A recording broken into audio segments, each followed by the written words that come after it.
Hello everyone, welcome back to my channel. Myself Suyash. तो हमने पिछली वीडियो में पढ़ा था about the proximal convoluted tubule, उसमें क्या क्या प्रोसेसेस अकर हो रहे हैं। इस वीडियो में we will study about the loop of Henle के बारे में पढ़ेंगे, और डीसीटी में जो अर्ली पोर्शन है वहाँ पे क्या क्या मैकेनिज़म्स ऑपरेट हो रहे हैं वो देखेंगे हम। सो जर्नल ओवरव्यू दे दें पहले। ये हमारा नेफ्रॉन है, this is the Bowman capsule, this is the our PCT. ये है loop of Henle, descending loop of Henle. ये है हमारा असेंडिंग लूप ऑफ हेनली। एक बार बना देता हूँ। So this is our descending loop of Henle, this is our ascending loop of Henle. और जो ये वाला पोर्शन है ये डीसीटी है। तो हम अर्ली डीसीटी की बात करेंगे, मतलब यहाँ से इस पोर्शन की बात करेंगे, और जो अगला पोर्शन है इसकी बात हम नेक्स्ट वीडियो में करेंगे। और जो लास्ट है हमारा कलेक्टिंग डक्ट, इसके लिए फिर फर्दर और एक वीडियो लाएंगे। तो बेसिक बातें जो हमें याद रखनी है इसमें, बेसिक बातें यही याद होनी चाहिए कि जो डिसेंडिंग लूप ऑफ हेनली है ये वाटर के लिए परमिएबल है, वाटर के लिए परमिएबल है। और जो ये है असेंडिंग लूप ऑफ हेनली, ये वाटर के लिए इम्परमिएबल है। यहाँ से सिर्फ सॉल्यूट्स आ सकते हैं बाहर की तरफ, और वाटर यहाँ रिटेन रहता है। और यहाँ से सिर्फ वाटर आ सकता है बाहर, और सॉल्यूट्स अंदर ही रिटेन रहते हैं। तो बेसिक को मद्देनज़र रखते हुए अब स्टार्ट करते हैं। तो सबसे पहले डिस्कस यही करूँगा कि यहाँ पर क्या हो रहा है। यहाँ पर तो बेसिक है कि वाटर ही आ रहा है। अब यहाँ देखेंगे हम सॉल्यूट किस वे के थ्रू आता है। So let's get started. तो अब लूप ऑफ हेनली का जो असेंडिंग पार्ट है सबसे पहले उसे बनाएंगे।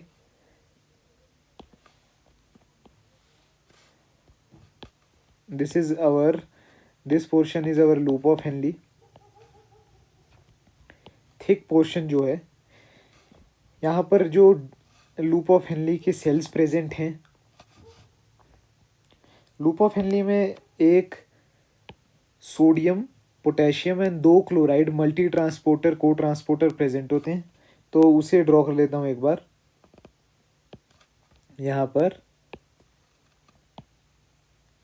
एक sodium, potassium and 2 chloride transporters present होते हैं ऑन द ल्यूमिनल साइड, और ऑन द बेसोलेटरल साइड यहाँ पर सोडियम पोटेशियम एटीपेज प्रेजेंट हैं, जैसे कि हमारे पीसीटी सेल्स में प्रेजेंट थे।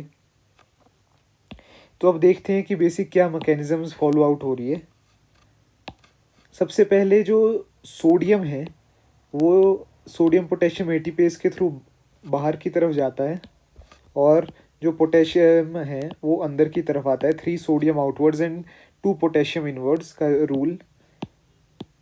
तो जो सोडियम है वो बाहर की तरफ जा रहा है, और यहाँ पे अब हम पोटेशियम को बनाएंगे पिंक से। पोटेशियम अंदर की तरफ आ रहा है। जब पोटेशियम अंदर की तरफ आया तो within the DCT cell potassium ion की कॉन्सेंट्रेशन ज़्यादा है, एंड जो सोडियम है उसकी कॉन्सेंट्रेशन कम है। तो ये बेसिक रूल को याद रखते हुए जब पोटेशियम ज़्यादा है तो वो चाहेगा कि वो अगेंस्ट द कॉन्सेंट्रेशन ग्रेडियंट जाए, और सोडियम भी कॉन्सेंट्रेशन ग्रेडियंट के थ्रू जाए। तो ये दोनों ये रूल फॉलो करेंगे।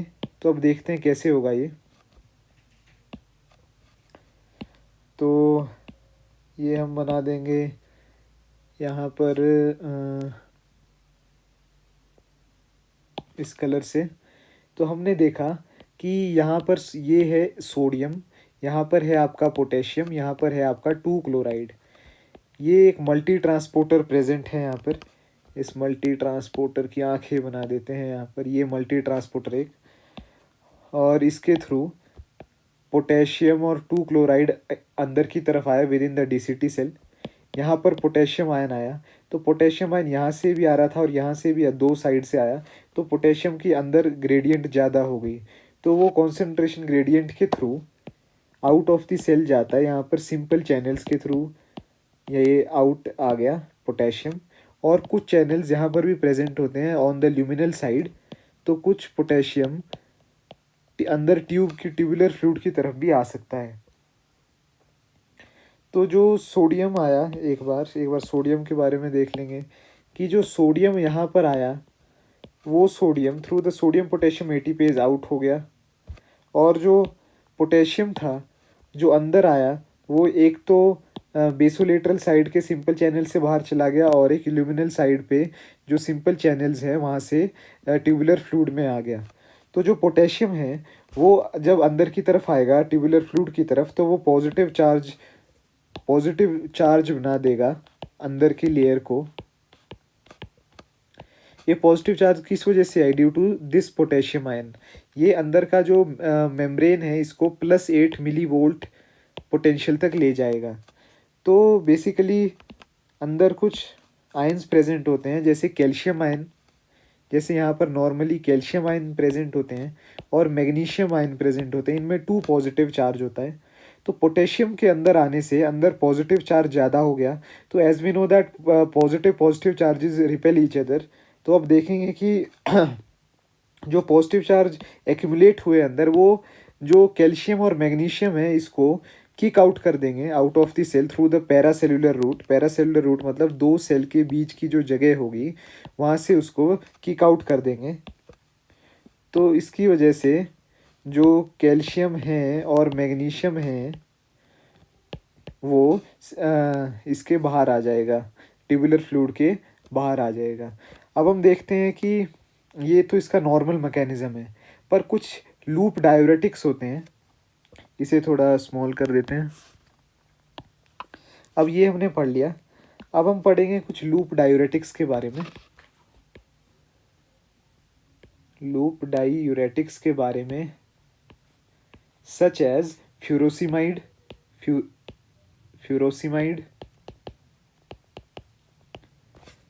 इथेक्रेनिक acid, furosemide, ethacrynic acid and butamide. ये 3 लूप डायूरेटिक्स होते हैं।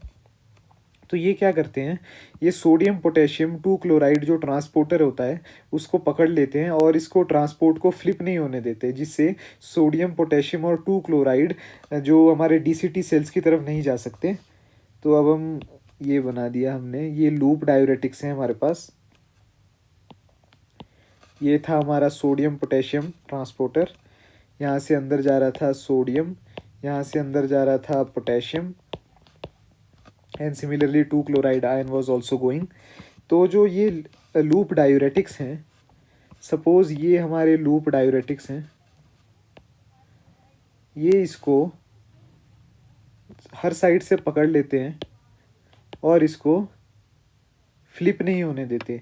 तो उससे क्या होगा कि जो सोडियम होगा, पोटेशियम होगा, 2 क्लोराइड होगा, वो अंदर की तरफ नहीं जा पाएगा और उसका लेवल यहाँ पर बढ़ जाएगा। ओके, उसका लेवल इंक्रीज हो गया अंदर की तरफ। जब अंदर की तरफ नहीं गया तो जो ये पोटेशियम था, जो पोटेशियम डीसीटी सेल्स के थ्रू ट्यूबुलर फ्लूइड में आ रहा था, वो भी ट्यूबुलर फ्लूइड में नहीं आएगा, जिसकी वजह से जो पॉजिटिव चार्ज डेवलप हो रहा था वो भी डेवलप नहीं होगा।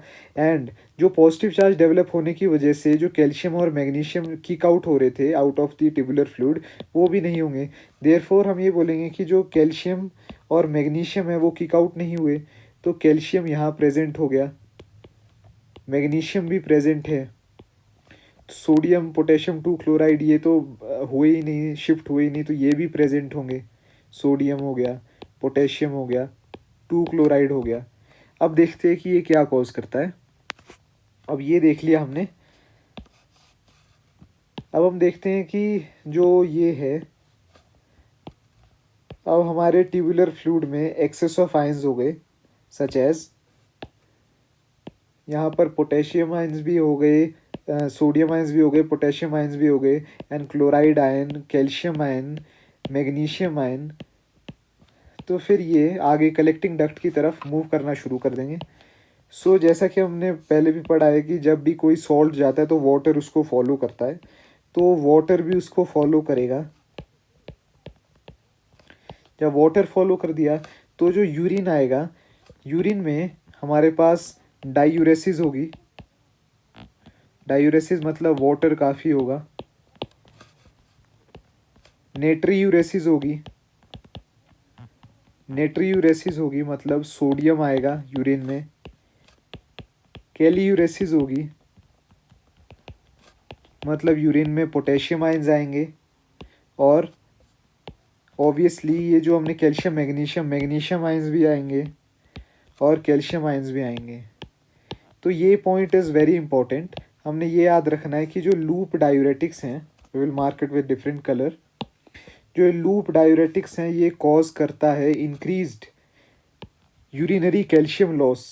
ये कैल्शियम, ये यूरिन में कैल्शियम की लॉस को इंक्रीज कर देता है। Furosemide, ethacrynic acid and butamide. जो कैल्शियम आयन इसमें एक्सक्रीट हो गए यूरिन में, तो ये हाइपर कैल्सीयूरिक ड्रग्स के केस में भी हो सकते हैं। हाइपर कैल्सीयूरिक ड्रग्स में भी सिक्रीट हो सकते हैं। और जो लूप डायूरेटिक्स है इनको भी हम हाइपर कैल्सीयूरिक ड्रग्स बोल सकते हैं। और ओल्ड एज वुमेन में, in old age women also loose calcium ion. Old age women के जो यूरिन में भी कैल्शियम आयन लूज होता है due to osteoporosis. So this topic is over. बस बेसिक बात याद रखनी कि जो लूप डायूरेटिक है वो कैल्शियम आयन को एक्सक्रीट करवाते हैं यूरिन में, इंक्रीज कैल्शियम लॉस होता है। अब हम आगे देखेंगे एक और एक टाइप के डायूरेटिक्स होते हैं थायाजाइड। वो कैल्शियम की लॉस को यूरिन में कम करवाते हैं। There is decrease urinary calcium loss, इसलिए उनको हम हाइपो कैल्सीयूरिक ड्रग्स बोलते हैं। पर इस केस में लूप डायूरेटिक्स को हम हाइपर कैल्सीयूरिक ड्रग्स बोलते हैं। सो अब अगला देखते हैं, नेक्स्ट स्लाइड। ये हमने पढ़ लिया ascending part of loop of Henle. अब हम अर्ली डीसीटी के बारे में पढ़ेंगे। Now we will study about the early DCT.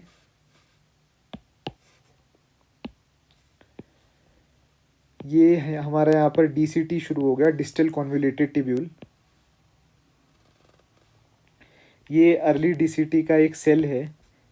यहाँ पर लेट डीसीटी शुरू हुआ है और जो ये है ये हमारा अर्ली डीसीटी है।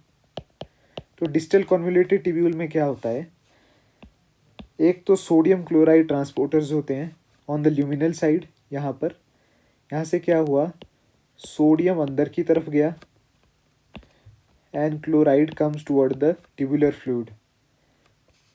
तो जो हमारे पास ये सेल्स हैं इन द अर्ली डीसीटी, इनके पास एक they have the receptors for the parathyroid hormone. जब भी पैराथायरॉयड हार्मोन यहाँ पर एक्ट करा तो वो जी स्टिमुलेटरी को एक्टिवेट करता है। जी स्टिमुलेटरी एडिनाइलाइल साइक्लेस के थ्रू एटीपी को सीएएमपी में चेंज कर देंगे और उसको फिर पीकेए एंड कुछ प्रोटीन्स को they will phosphorylate some proteins, protein की फॉस्फोराइलेशन कर देंगे। अब हम देखेंगे कि वो कौन से प्रोटीन्स होते हैं।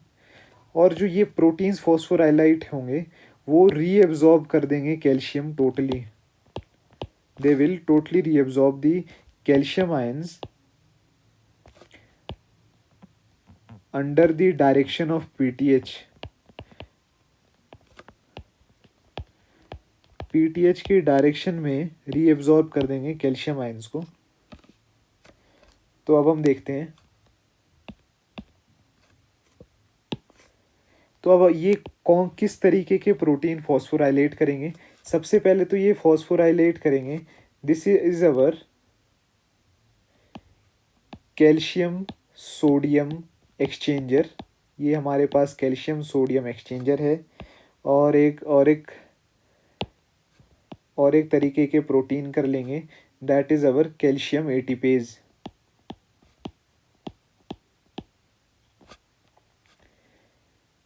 एक हमारे पास है कैल्शियम एटीपेज और नॉर्मली हमारे पास सोडियम एटीपेज पंप तो पहले से ही प्रेजेंट है। एंड नॉर्मली हमारे पास यहाँ पे कैल्शियम का चैनल्स प्रेजेंट होते हैं ऑन द लेमिनल साइड। तो अब देखते हैं हम, यहाँ पे जो कैल्शियम है वो जब अंदर आता है तो वो कैल्शियम एटीपेज के through out of the cell चले जाते हैं। कैल्शियम एटीपेज के थ्रू बाहर चला जाता है। और जो कैल्शियम सोडियम एक्सचेंजर है, कैल्शियम उसके थ्रू भी बाहर चल जाता है, पर कुछ सोडियम इस एक्सचेंजर के थ्रू अंदर भी आ जाते हैं। यहाँ पर सोडियम आ गए, और जो सोडियम यहाँ आए थे वो सोडियम एटीपेज पंप के थ्रू बाहर भी चले जाते हैं। तो अब हमने देखा कि जब ये कैल्शियम रीएब्जॉर्ब हो गया, it is totally reabsorbed under the direction of PTH. अब हम देखेंगे कि जो जैसे थायाजाइड्स हैं, अनदर डायूरेटिक्स, पिछले केस में हमने बात की थी लूप डायूरेटिक्स की, सच एज द फ्यूरोसेमाइड। इस केस में यहाँ पर इसको स्मॉल कर देते हैं। इस केस में जो ये है, ये हमारे पास है थायाजाइड। तो थायाजाइड क्या करेंगे, थायाजाइड इसको ब्लॉक कर देंगे। जब इसको ब्लॉक कर देंगे तो सोडियम अंदर एंटर नहीं कर पाएगा और सोडियम यहाँ से आगे की तरफ बढ़ जाएगा। जब सोडियम एंटर नहीं कर पाया तो अंदर सोडियम की कॉन्सेंट्रेशन कम होएगी, और सोडियम की कॉन्सेंट्रेशन कम होने की वजह से जो कैल्शियम आयन्स है वो अंदर की तरफ आ जाएंगे। कैल्शियम आयन को ज़्यादा एब्जॉर्ब करेगा, क्योंकि अंदर सोडियम की कंसंट्रेशन कम है और बाहर सोडियम की कॉन्सेंट्रेशन ज़्यादा है। तो जब सोडियम बाहर से अंदर की तरफ आया तो उसको एक एक्सचेंजर की तौर पे कैल्शियम आयन की मेजर अवेलेबिलिटी की ज़रूरत पड़ेगी। इसको थोड़ा बड़े डायग्राम में एक्सप्लेन करते हैं। तो यहाँ पे कैल्शियम सोडियम एक्सचेंजर है। अब नॉर्मली बाहर तो सोडियम की कॉन्सेंट्रेशन ज़्यादा है, पर यहाँ पे थायाजाइड आने की वजह से ये वाला जो चैनल है वो ब्लॉक हो गया है, अंदर सोडियम नहीं आ पा रहा है। तो ये अंदर सोडियम की कॉन्सेंट्रेशन कम है, तो सोडियम तो कॉन्सेंट्रेशन ग्रेडियंट को फॉलो करेगा और वो हाई कॉन्सेंट्रेशन से लो कॉन्सेंट्रेशन की तरफ आएगा, and it will come from high concentration to low concentration यहाँ पर जो यहाँ पर कैल्शियम चैनल्स थे, कैल्शियम चैनल्स तो ओपन ही थे, पर जो कैल्शियम चैनल हैं, जब सोडियम चैनल बाहर से अंदर की तरफ आया तो उसको एक्सचेंज के तौर पे, जो ये है हमारा रेड कलर में, this is our calcium sodium exchanger. Sodium को अंदर लाने के लिए हमें कैल्शियम की ज़रूरत पड़ेगी। तो ये जो पंप होगा ये कैल्शियम को ट्यूबुलर फ्लूइड से एक्सट्रैक्ट करेगा, और जो यहाँ पर हमारा कलेक्टिंग डक्ट के लिए फ्लूइड जाएगा उसमें कैल्शियम कम होगा। यहाँ से पूरा कैल्शियम वापस रीअब्जॉर्ब कर दिया, और जब यहाँ आएगा तो कैल्शियम की कॉन्सेंट्रेशन कम होगी। मतलब कैल्शियम का जो यूरिन बनेगा यहाँ पर, उस यूरिन में calcium urinary loss will be less. इसीलिए जो थायाजाइड्स हैं इन्हें हम we also call them as the hypocalciuric drugs. और पिछले केस में हमने पढ़ा था कि जो एंटी लूप डायूरेटिक्स हैं वो कैल्शियम यहाँ पे लॉस बढ़ा देते हैं, and they are known as hypercalciuric drugs. So इस केस में तो इतना ही।